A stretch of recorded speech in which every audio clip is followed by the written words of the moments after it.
সারাদিন অফিসে অক্লান্ত পরিশ্রম করেছি, কার জন্য? পরিবারের জন্য। এরপরে এসে পরিবারের বিভিন্ন প্রকার আহার, মুদিমাল, বাজার, এগুলো বোঝা বহিয়ে আনাটা খুবই কষ্ট। শরীরটা খুবই ক্লান্ত, শরীর নিরেশ হয়ে যাচ্ছে, খুব ক্লান্ত অনুভব করতেছি। এর মধ্যে ওয়াক্ত মতো নামাজ আদায় করেছি আলহামদুলিল্লাহ, কিন্তু এশার নামাজটা বাকি রয়ে গিয়েছে। চিন্তা করলাম নামাজটা পড়বো না, শরীরটা আর যাচ্ছে না। তখন চিন্তা করলাম যে আমি আমার পরিবারের জন্য সারা 8-12 ঘন্টা পরিশ্রম করেছি কর্মস্থলে। সেই পরিবারের জন্য আমি কষ্ট সাধন করেছি, বাজারের ব্যবস্থা করেছি।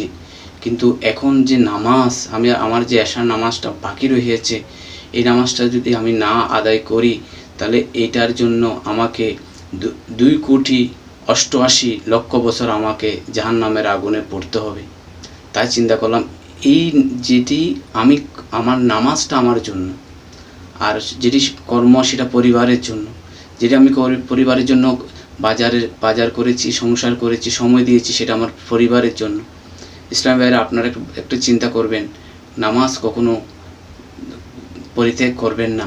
যেহেতু 1 ওয়াক্ত নামাজ যদি আপনি পরিত্যাগ করেন, 2,88,00,000 বছর আপনাকে জাহান্নামের আগুনে জ্বলতে হবে। ইসলাম ভাইরা, আসুন আমরা ওয়াক্ত মতো নামাজ আদায় করি।